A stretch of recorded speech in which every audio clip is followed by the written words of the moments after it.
with Jon Impemba and James Grande.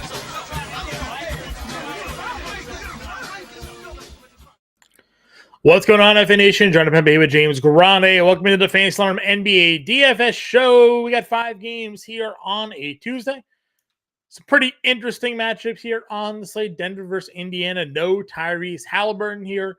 Going to be reevaluated. Going to miss at least the next few games here for the Indiana Pacers. We have the late night hammer matchup. Clippers-Lakers. No LeBron James in that matchup here today. And maybe the biggest story of the NBA, not including a team that's on this slate, but the Milwaukee Bucks have fired their head coach, Adrian Griffin.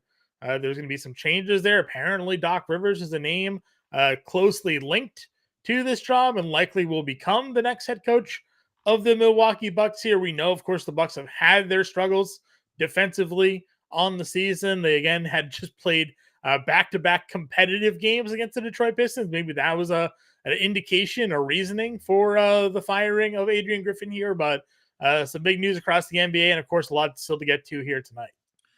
Yeah, on the Halliburton front, it's almost like a grade 1 hamstring pull. Shouldn't have a player return in 9 days. Mm-hmm. That's interesting. Carlisle did say it wasn't a re-aggravation, but they are obviously there's something there that they're going to keep him out for the next 3 games. And we don't know if his backup Andrew Nembhard's going to play, so there could be a lot of TJ McConnell minutes potentially available. The Griffin firing is very interesting. There's reported in an Athletic article that Shams is a part of that Doc has been serving as a consultant for Adrian Griffin and the Bucks, which obviously puts him pretty close to the Bucks organization to begin with, and kind of backstabbing Adrian Griffin in the process because he's been serving as a consultant and now he's going to potentially become the head coach. That's a very interesting approach. I look forward to the Bucks' second round exit this year. Right. And obviously you mentioned LeBron being out. There's nothing else like really of note. Isaiah Hartenstein is not expected to play. Right.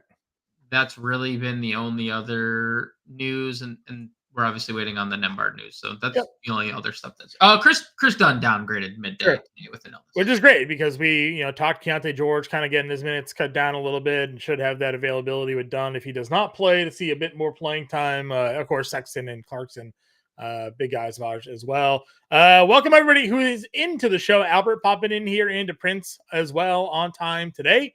Good to see all of you. If you have any questions, feel free to throw them in the chat. You want to pop in and say hi, can do that here as well. If you haven't already liked today's show, don't know what you're waiting on there. Hit that like button, hit the subscribe button so you never miss a show. And we go live here every day, 5 o'clock Eastern time to give the latest updates and breakdowns on this NBA DFS main slate. Taking a look at the matchups here tonight.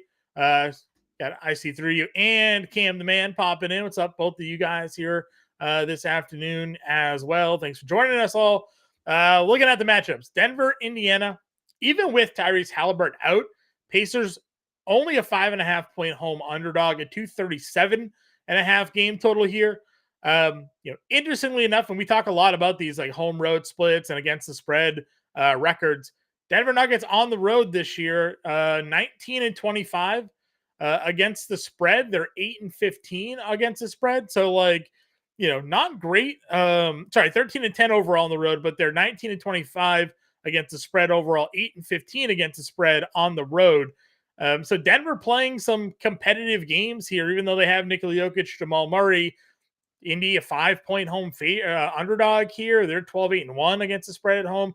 Wondering if the Pacers will find a way to play a competitive game, sort of given Denver's road struggles this year.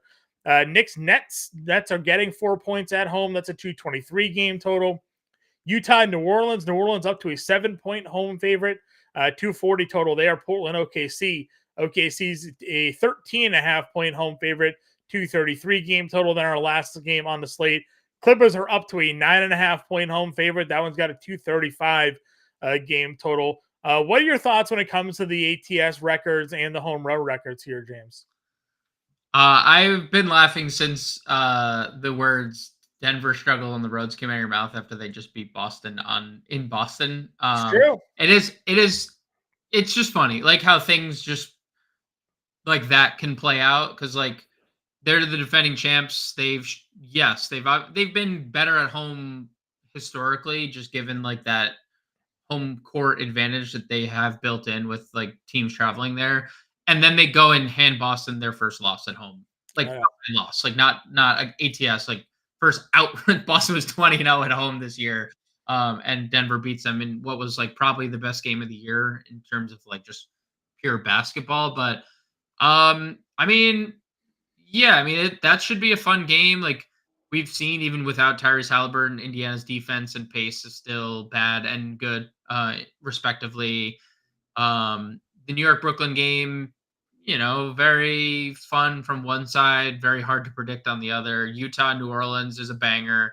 Portland OKC has been a blowout in 2 straight. Mhm. And who knows what we get from Lakers Clippers, because like I think that game is going to decide the slate in a lot of ways. Sure. Because the chalk is on one side, despite that side being 9.5-point dogs. The Clippers are the team getting the insane pace up spot here. They're also middle of the road defensively, where like the Lakers are middle of the road as well. Like Yeah. a lot going to be decided on that Lakers Clippers game.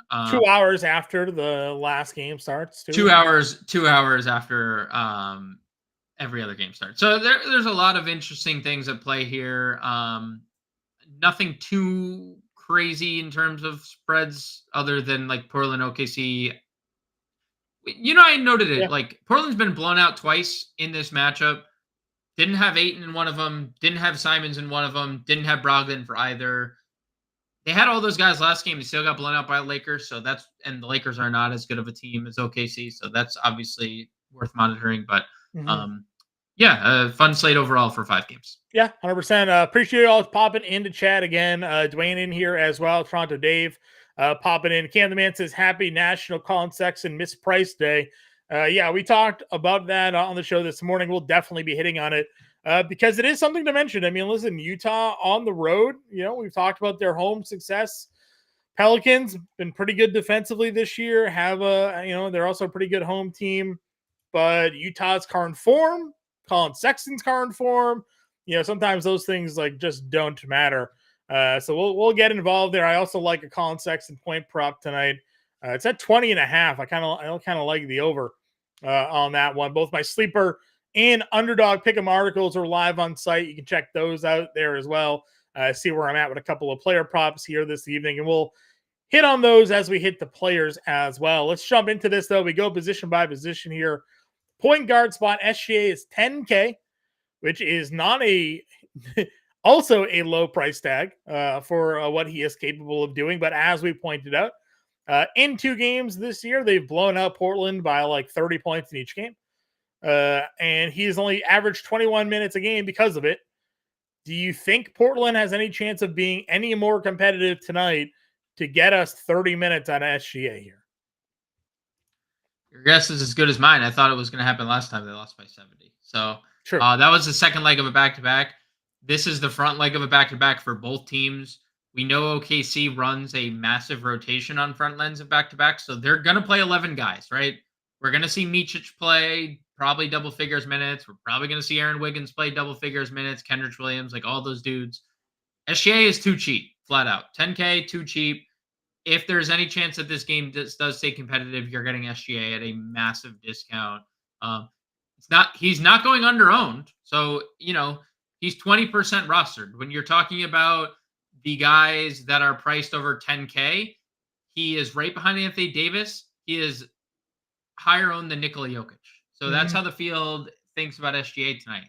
Like, if it stays competitive, 20% of the field is getting a massive discount, but like 10-2 for Anthony Davis is a massive discount without LeBron. And 11-2 for Nikola Jokic is a massive discount for Nikola Jokic. So the whole pricing situation in general is soft, and we talked about it on the show last night.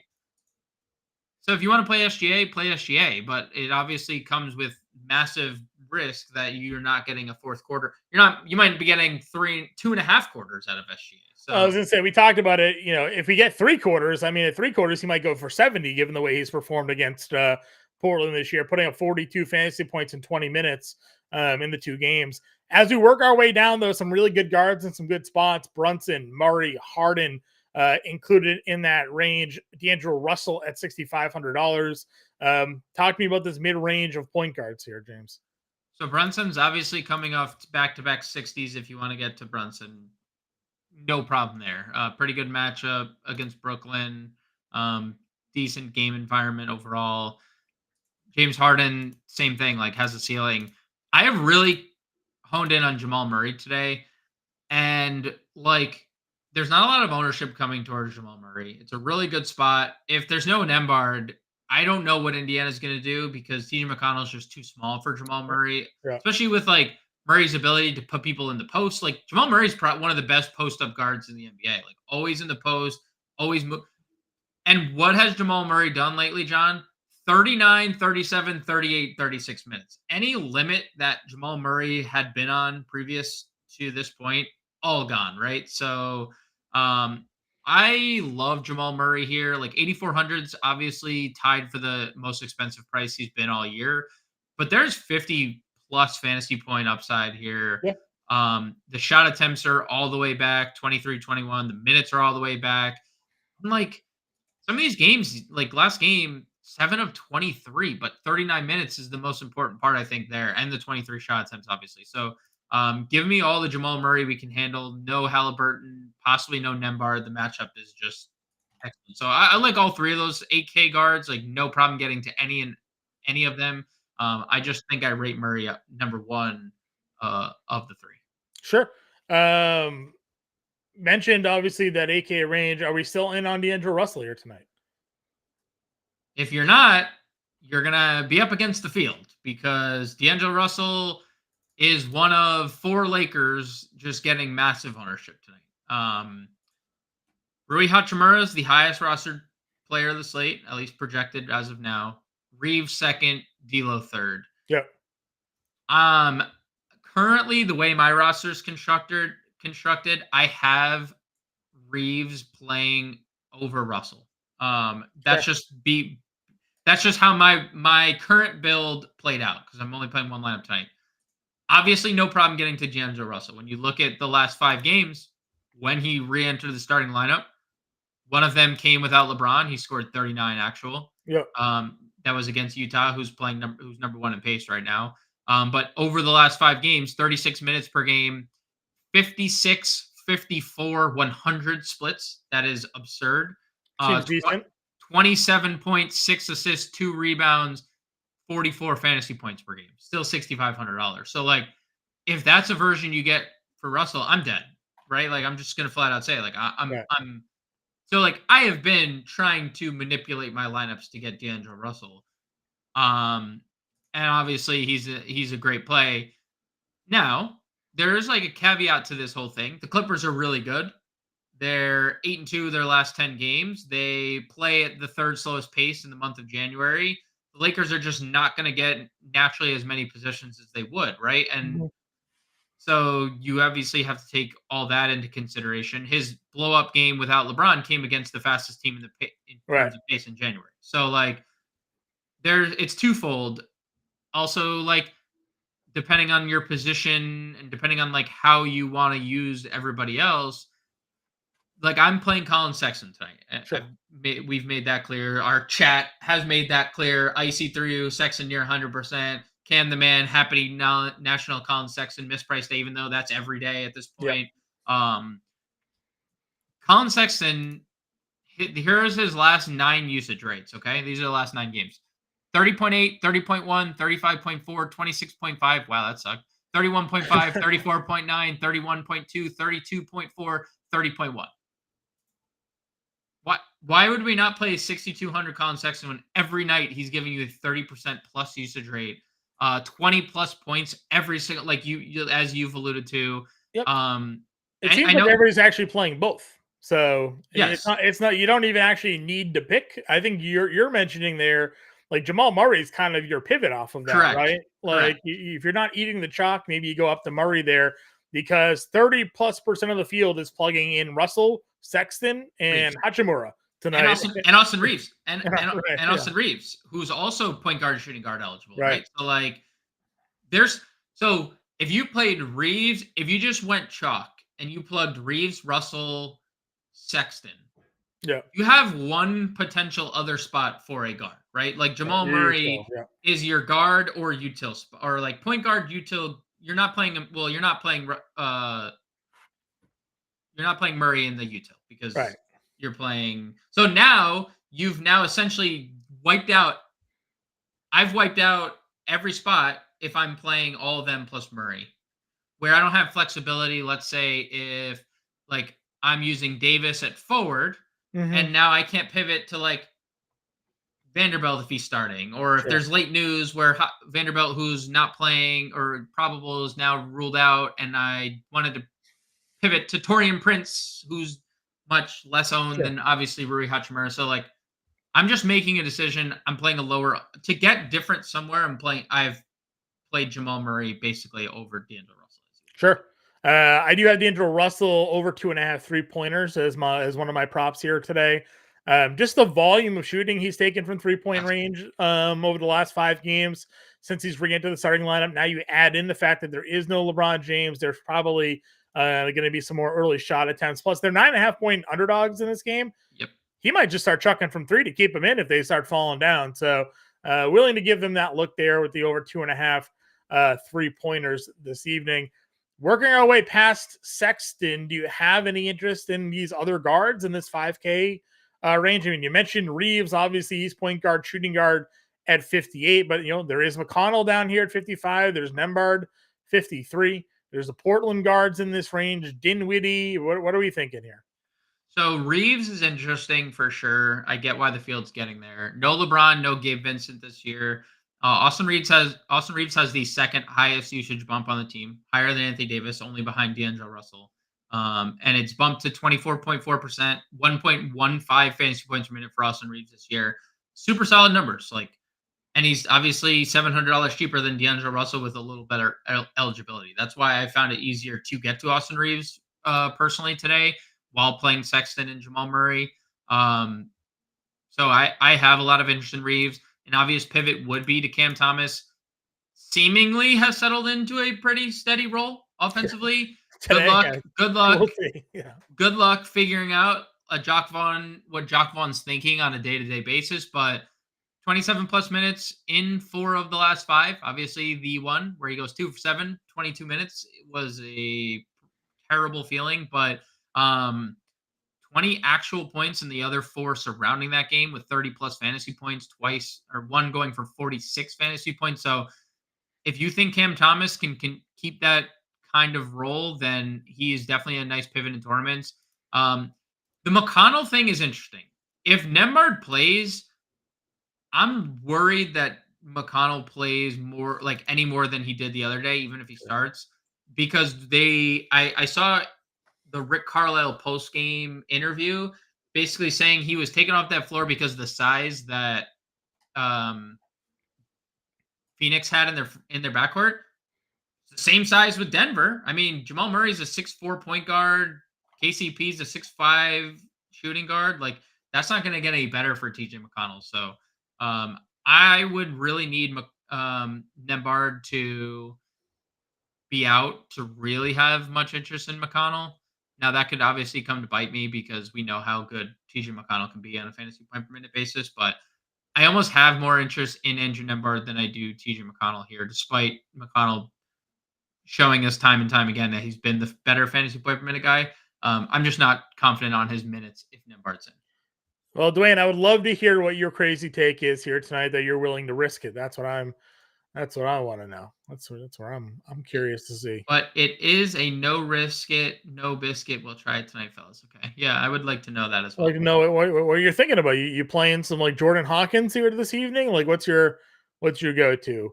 Value, do you have interest in Keontae George now that there's potentially no done tonight?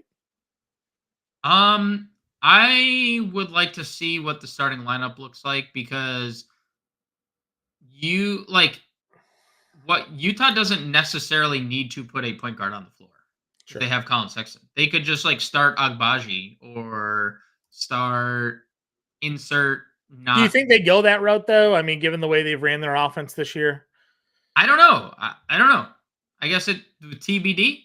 Chris Dunn makes sense like defensively because how good New Orleans can be offensively and how good they've been. And Agbaji is like a bigger body that you could probably put on a Brandon Ingram or McCollum type player. So I don't know. I mean, I'm just like also saying I don't know what they're gonna do with their starting lineup. They could go multiple directions, and I think Agbaji's one. I think Keontae George is another. If Keontae George is starting, 43 is obviously a very good price tag. Well, I'm just wondering if, like, even if off the bench, there's 20 plus minutes now there for him because there is 25 minutes, in Dunn. That's just not, or 20-ish minutes. That's not in the rotation anymore, right? Very wide range of minutes outcome with Chris Dunn because he went from like 13 to 27. I know there was big foul trouble in the OKC game, but I was saying like these are the games where George was playing like 25 minutes, and then they kind of flipped them, and then Dunn got the minutes obviously against Houston. So just curious to see the way their rotation plays. I would agree with you though. If George is in the starting lineup, 4,300 certainly a bit interesting, and I think Jordan Hawkins continues to be a tournament throw at 4K. Go gets on the floor and he shoots. That's what we talk about all the time. We just like a guy that can get up there and shoot the basketball. So, anybody else here for you, point guard? Nothing else. Shooting guard position, Paul George is 85. Brandon Ingram is $4,600. Mikal Bridges, 75. Anthony Simons is 73. We didn't really discuss much of the Portland guys in this one. Clarkson, 64 as well. Yeah, I mean, Paul George is really interesting. He has recently taken over the lead for usage rate and fantasy points per minute when Ivica Zubac and is off the floor, and it's like their big three: Harden, George, and Kawhi. He leads in usage rate and fantasy points per minute, so could definitely get to some Paul George. He's had some monster games lately, some bad ones mixed in, but in 3 of the last 5, 63, 47, 55 fantasy point shooting guard, small forward, obviously elite eligibility. So could definitely get to Paul George. I have a lot of interest in Brandon Ingram tonight. He is the lowest owned of their like quote unquote big three. Zion's getting a ton of ownership. McCollum's getting a ton. Ingram just over double digits. I think we talked about on the show, like the Pelicans are very cheap. I was really going into the slate just seeing how the ownership would play out. And Ingram has been the guy that's kind of fallen by the wayside despite having the best eligibility. Zion's power forward only and McCollum's point guard only. And Ingram just sits here, hey, like 7,600, shooting guard, small forward, coming off, 43, 68 fantasy points, back-to-back double-doubles for Brandon Ingram, almost back-to-back triple-doubles for Brandon Ingram. The shooting was bad, and now it's starting to improve. He had 7 threes the other day. Like, I like what I'm seeing from Brandon Ingram. And again, this is the best pace matchup on the board for anybody right now. Because number 1 in the league, New Orleans is 27th in the month of January. Like, I want Pelicans, and I want one of their big three. And this is something I've said to you like all year about using Chicago. It's hard to like predict which guy is going to go off on a nightly basis. If you're playing tournaments, just use the lowest owned one because they all have a really high ceiling. That's kind of the stance I'm taking tonight, where I'm playing Brandon Ingram, who has the best eligibility, maybe has been the best from a fantasy point per minute standpoint lately. And he's the lowest owned of the 3. I mean, again, we've seen him pop off a lot this year. Obviously, a great shooter. Fills the stat sheet. Good price point. A good matchup against Utah for sure. Didn't really find myself needing to go, in this next range. The guys below him, again, Clarkson and Sexton were obvious plugs in. Does Buddy Hield pop off for you at all at $5,800? I mean, a lot of the chalk is going to Reeves there, so maybe a same price pivot. Matherin, like Norm, like what's your feelings on the 5K range here, man? I don't have a lot of interest in Indiana in general. Like they're obviously going to be a low-owned tournament team if you want. You talked about it upon the open. Like they are low-owned. and they're only 5.5-point dogs at home against the defending champions without their best player. So, if you want to take a shot on some Indiana guys, they're all free. They're all cheap. They're all unowned. So you can play any and all of them if you want. Denver's a good defensive team. They play slow. So, X and X in those categories. So I don't have much interest in Indy other than like trying to be different in tournaments because they're all low owned. Yeah, no, agreed. I do like Norman Powell here. We do questions about props we like here today. Norman Powell today for me, one of my favorites when it comes to his scoring prop. It's at 11.5. I like over the 11.5 points for him. He's gone over this total in 70% of games played this season, including 11 of the last 15. It feels pretty low. The minutes have been pretty steady for him. Sometimes they go to that small ball lineup.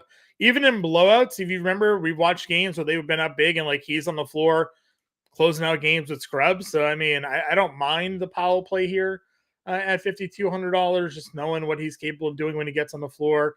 Mathurin is $5,200. If more guys are ruled out tonight, we think there could be some scoring potential. Obviously, super risky given his in and out of the rotation, but the value plays overall certainly carry some risk tonight.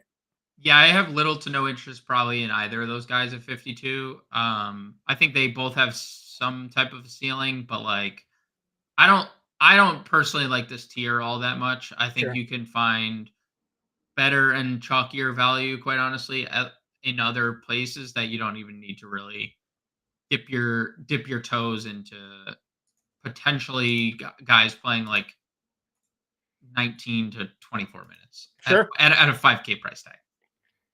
Nembhard and Isaiah Jackson both available to play for India. Okay, so good to know there.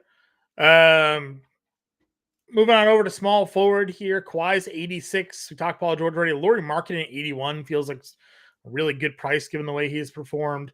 You got Jeremy Grant and Jalen Williams at $6,700. That's a really good price point if that game stays competitive. How are we breaking down small forward tonight?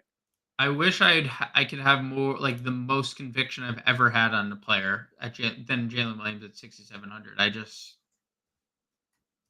Maybe I should just look past the fact that it's a blowout because Jalen Williams should be like $7,500, right? And he's 6,700. And another, like, I guess like I'll turn this to you. What do you make of OKC just like getting the latest? I put out the latest ownership run before lineup lock. Okay. Or before we got on this show, sorry. Right. And OKC is getting love. Jalen Williams, 25% owned on DraftKings. Shai Gilgeous-Alexander, 20%. Chet Holmgren, 19%. Like, they're all getting a lot of intrigue. Like, Jalen Williams, 25% is $6,700 small forward, power forward. And it's just, like, that's $800 to $1,000 probably too cheap than what he should be based on what we've been getting lately. But, like, yeah.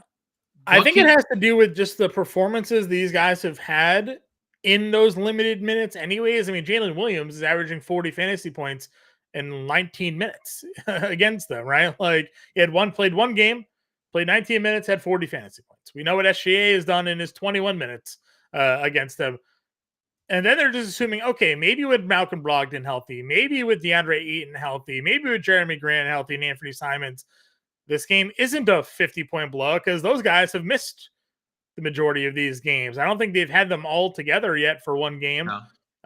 So maybe that's what they're looking at. But we've also seen Portland have everybody together and still lose games by 30 points. So my assumption is they're looking at Jalen Williams' price tag and they're like, $6,700 is definitely a discount.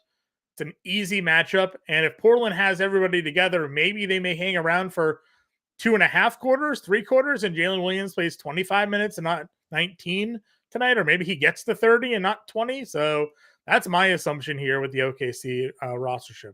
That was literally what happened in the Lakers game, where they were competitive at half. The Lakers, D'Angelo Russell and LeBron torched them in the third quarter, and then good night, sweet prince.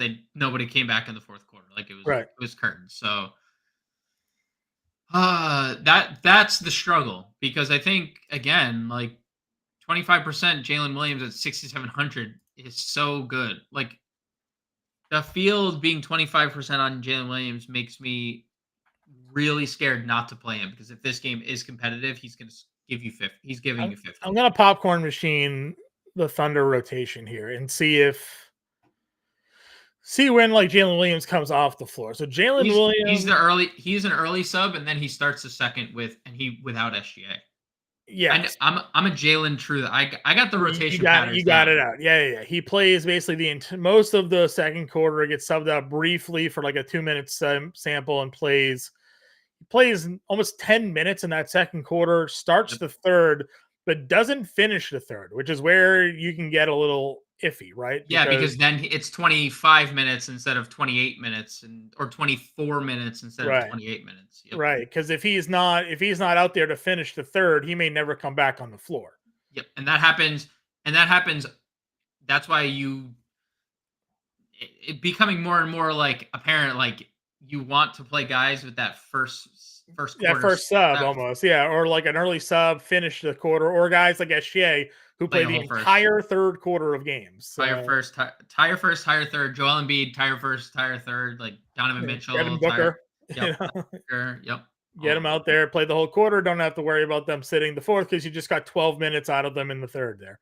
On a 5-game slate, what type of team player limits do you set? I mean, I don't really change my exposure rates when it comes to slates. I mean, if the Lakers tonight, I imagine is something you're talking about here, Prime. Like, I am fine going 4 deep with LA if the chalk is playing Hachimura, Reeves, Russell plus insert value guy or AD or something like that tonight. I'm cool like going there. That's fine with me because that's where a lot of the field is going to as well. You can find yourself being different elsewhere, like James says. Like instead of D'Angelo Russell tonight, you play or you play Jamal Murray, and you're kind of making that pivot there and still getting yourself your Lakers exposure. So, 3 or 4 guys. That's usually how I play it out on most slates, anyways. I'm not going to change that just with it being 5 games. Yeah, I think it's very dependent on like the Lakers have a clear-cut value in Hachimura tonight at 3,700. Like if it was all Lakers guys over like 6K and you're like, I'm going to jam 4 in, well, then I think then it's a little dicey, but you have like clear-cut value too to sprinkle on top. Obviously easier to have ceilings on all those players at that point. Yeah. Under Jalen Williams, any interest down here in this like 5K tier? Some guys we've obviously discussed already. Some we haven't. Josh Hart, $4,500. No Hartenstein, 23 rebounds the last 2 games. Could flirt with a double-double again here tonight. Yeah, I mean, so Thibodeau actually said he would be willing to play Julius Randle at the 5, which we haven't really heard him say much of. It's been something that he's avoided and something he's asked a lot about. And I think that would obviously benefit Josh Hart the most, right? Because then if they do shift Hart to Randle to the 5, they may not. I'm just saying Thibodeau seemed more. He said he seemed more likely to do it with an injury in the front court. That would obviously benefit Hart shifting to the 3 or the 4 or whatever the case may be. So yeah, 4,500 for Hart is solid. The only thing is you're running up. That's an obvious pivot from, Taurean Prince, 3,800, who, is going to start. I mean, he's been starting. He just didn't play last game. So assume he starts, plays 30 minutes. And then Hachimura is also small forward eligible. So like, Josh Hart is a pivot off one of those 2 guys. I'd probably rather play Prince or Hachimura, but if you want to be different, Josh Hart's definitely the way to do so. Sure. I like the Josh Hart over 6.5 rebounds here tonight. I think it's a pretty good number, averaging that total for the year as it is. So take Hartenstein off the floor, maybe some additional rebounds, find his way here. Any other small forwards? Mentioned the value already. Anybody else? Fontecchio, 3,600, small forward, power forward. They continue to run him out there. If he's going to play 30 minutes or so, 23 fantasy points at 3,600 is a pretty good price tag. He's a good floor spacer. He's a good defender. Pretty good rebounder as well. So, yeah, I think 3,600 for Fontecchio is a nice little like round out your lineup piece. Sure. Power forward position. We'll talk AD at center. We got Randall here at $8,600. Siakam at 78. As guys we haven't discussed yet. Zion at $7,400. good with any of them. Randall, 86, coming off a triple-double. No Hartenstein, so we could see another big-time Randall performance on the glass, 16 rebounds in a game that Hartenstein played just 23 minutes in. So definitely like Randall. Siakam is a little bit interesting. I don't I don't know what to make of like all the fouls the last his first two games with Indiana. I'm assuming he'll get that in check, but it seems like just a spot I'm just staying away from Indiana in general. You can play him in tournaments. Zion is obviously just like incredibly intriguing because the price. We haven't seen this price all year long. I mean, he started the year $9,700 just for context. Like, I understand 9,700 is, I mean, was always too we thought he expensive. was too expensive for a lot of the season at times, and then Yes, lately, now that he's under this 8K, and now we're approaching 7K for right. sure a value. And the minutes have been great, right? Like they blew Charlotte out, so you only need to play 27, but the minutes have been fantastic for Zion. The health has obviously been um the largest reason as to why. Um, we just need to get all the stats to come in one, right? It's like one game he's good peripherally, has 13 points. The other game he has 24. Last game against Phoenix, he has 4 rebounds and assists combined. It's like, dude, just can we put things together here and we'll go on a run. We'll have a 50 burger, So that's obviously in the cards tonight against Utah. Utah's a bad defensive team. Cracker Jack, I will not. Oh, come on. I was not. Oh, come on. It's true. He's playing all these minutes. You know how many calories he's burning playing all these True. minutes? It's true. He hasn't played minutes like this in a while. He's able to stay on the floor like this. He's burning calories. And your name is Cracker Jack, okay? So that's a food. Zion Williamson ain't a food. He did have back-to-back You 30 mentioned actual point 50 games. burger. Then No, he mentioned- I haven't. That's the first time I said burger. Oh no, poor guy. I didn't mean it, Zion. Anyway, Zion's there, obviously. Are you any interested in the wings for Denver here, Porter or Gordon? And then you say wings, dude? Are you serious? Boneless or bone in? Boneless or not? Those are chicken nuggets. So Okay. let's just move on from there. Final piece in Michael Porter. We know he has a ceiling. Aaron Gordon, solid. Nice base up spot, solid. base the floor. I like Michael Porter here tonight. Yeah, Michael Porter for sure. Would probably be the lean. I mean, Aaron Gordon, just now that he can't make. I mean, he's gotten so bad from three. He's just like hanging around the rim, getting rebounds, getting putbacks, catching dunks. I'm okay with both. Okay. Moving our way into the value plays area here. Anyone in particular sticking out to you? Obviously, Hachimura is your highest roster play. You mentioned him at small forward, but they got the run. We'll see if Vanderbilt is in or out. I know he's listed as probable, but you never know in the NBA. He's $3,700 here. Thoughts on the value power forward range? Yeah. I mean, 4,700 John Collins. You and I kind of speculated the Walker Kessler start. Yeah. Will Hardy mentioned they wanted Walker Kessler to guard Şengün in that game. So we'll see if he feels the same about the Valanciunas matchup, because Valanciunas is a big boy, obviously. So if Collins starts, I'm okay getting to a $4,700 John Collins, because we've saw 30+ minute upside from John Collins. Within the last 4 games where he went for 50 essentially against Anthony Davis. Almost feels like they could match up minutes, Kessler and Valanciunas, Collins and Nance. It could for sure. But I guess that depends on like how they deploy Valanciunas and Nance, because we've seen that be a wide range, right? Like where we've seen Nance outplay Valanciunas in terms of minutes sometimes. So like that's definitely on the table. Do you want to talk about Achua now? We can talk about. I was talking about center. Okay, we talk about Achua center. Hachimura is obvious. Vanderbilt is a nice pivot. He's been kind of good from a fantasy point per minute perspective lately. Kelly O, we know, is going to play 16 to 20 minutes and has like a ceiling because he's a fantasy point per minute freak. Yeah. Where did they put Jericho as a center only too? Okay. That's it. I don't think there's anything else down here. Fontecchio is obviously Sure. power forward. Going over to center then, you have Nikola Jokic here at 11-2. We got Anthony Davis at 10-2. If you had to pick one to spend up for, which one's the way you going?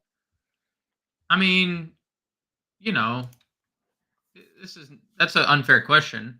It's one that needs to be answered. Last night, Joel Embiid had over 100 fantasy points. He had 70 actual. Are you asking me who I think can score 70 actual tonight?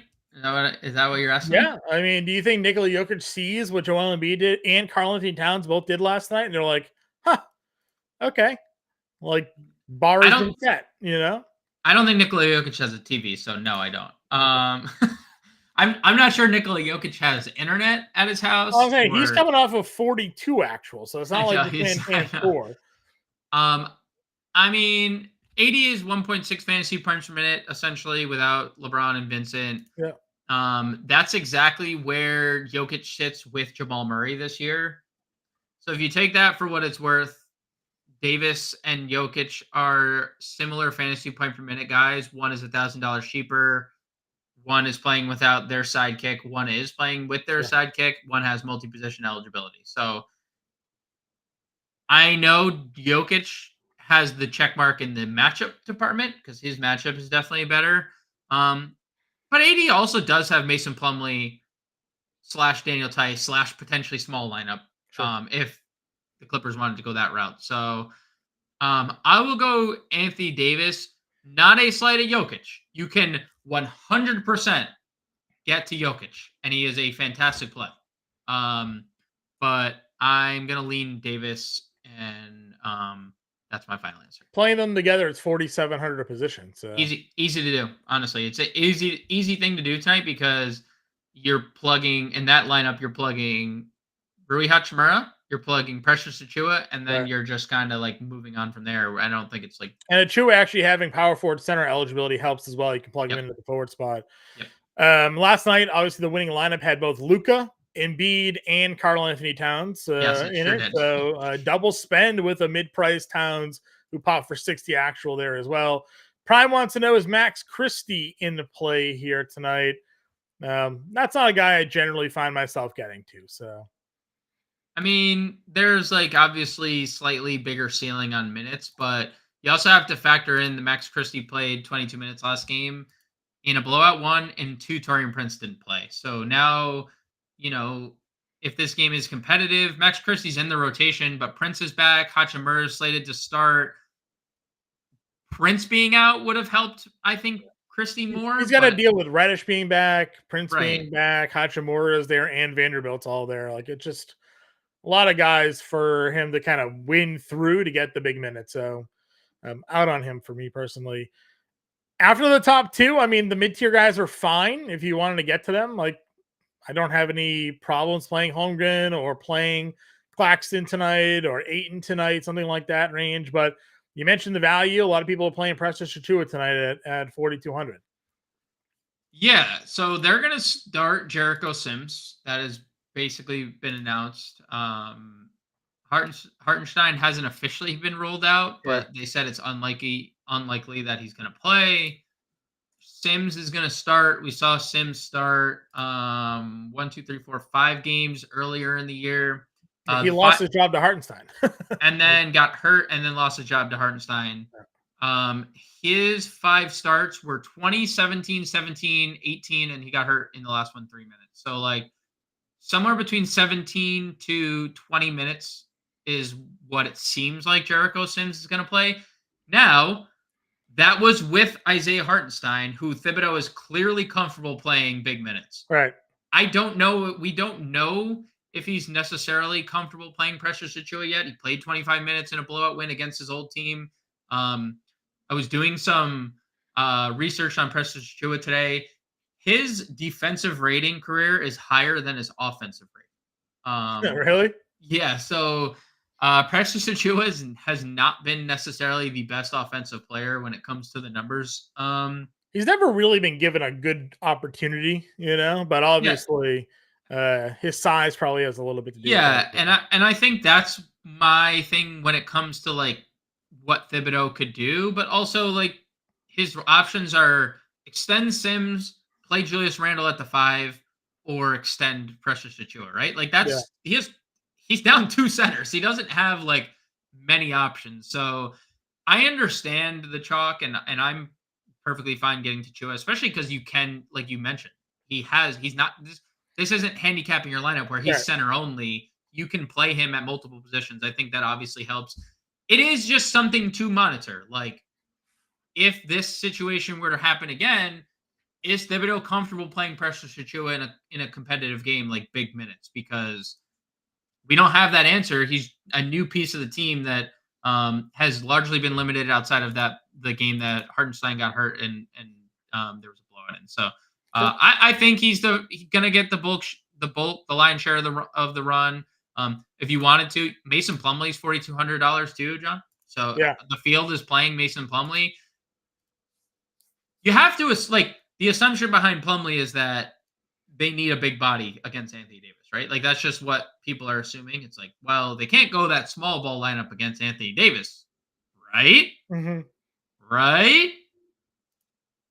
My thinking could be, what if the Lakers come out and they can't make threes? Right. Then you can, because then you can help Anthony off on Anthony Davis. Because if he's kicking to Taurean Prince and Cam Reddish and Max Christie and no one's making threes, well, then you can live with them taking and missing threes while you're doubling Anthony Davis. So it is definitely interesting to see Mason Plumlee getting that much ownership. At least it was. I see it's down a little bit, 20%, a little right in line with Precious Achua. So I think both guys, Achua and Plumlee, one of them probably has a big night. One of them may not, and you hopefully pick the right one. Probably asking about Patrick Watson here tonight. What are your thoughts? Peyton Watson. Peyton Watson, yeah. Denver, if this is a competitive game, Denver plays their starters 35 plus minutes, all 5 of them. I don't know where the minutes, like him, Christian Brown, Reggie Jackson, that's like their whole rotation. And everybody's expected to be in for Denver. So yeah, and like again, look at the Washington game. Yes, his length in the Boston game was good. His length, he's very, very good defensively. And in certain situations, I'm sure that he's going to be on the floor over someone like Michael Porter. We've seen Michael Porter get benched, right? We've seen if Aaron Gordon's 0 for 6 from 3 and they're like, well, they're leaving him open and doubling Jokic. Well, then maybe he comes in for Gordon because he can stretch the floor. But like, I'm a little skeptical on getting to Watson over who? He's 3,600 power forward center. Does that mean you're playing him over? I would imagine, or no Hachimura, or no, there's a lot of variables there that need to break right for Peyton Watson. Maybe they do use him on Siakam, and that could be something that but yeah, I mean, I didn't check but Tatum obviously had a poor shooting night there against Denver. It was like Watson on Tatum in that game, but not a player we're generally running to unless there's multiple bodies, kind of out of their lineup. That said, let's build our lineup here tonight, James. Where are you starting off here this evening? We plug in the chalk. Yeah, I mean we can. Okay, you didn't seem too convincing there. I mean, Hachimura is a easy plug. He's going to start. There's obviously a lot of minutes, and he's over a 0.8 fantasy point per minute guy, way higher than like Prince or Vanderbilt or whoever coming off the bench. Obviously going Sexton here. Yep. I think in this iteration, Russell or Reeves or both, whatever you prefer. Okay. Well, you liked Jamal Murray there, so as a pivot. So happy to do Reeves and be a little different in that spot there. Okay. Do we do Precious? Probably.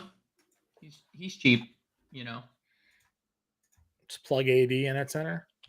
Yep. It's $57.50 for a forward and util to close out the show. You want to give a little Jalen Williams love here? $6,700. Yeah, let's go Jalen Williams. And then a $4,800 util. I think Josh Hart probably fits that Bill there? Yeah, just switched him with Hachimura. Okay. Hachimura. And Hachimura. Just for an example lineup for everybody there, we got a little Denver, Jamal Murray, Colin Sexton, Josh Hart, Preston Chua, Anthony Davis, Austin Reeves, Jalen Williams, Rui Hachimura. Got 3 Lakers, 2 Knicks, Utah, and Denver exposure, 1 Oklahoma City Thunder. Sean Mitchell has the playbook out for everybody. Get in the Discord. If you have any questions for everybody there, roster lock 7 o'clock Eastern time. Coach James and I live every day at 5 o'clock Eastern time, everybody. So tune back in tomorrow if you haven't already done so. Like and subscribe to the Fantasy Slam channel so you never miss a show. We'll be back tomorrow, everybody. See you then.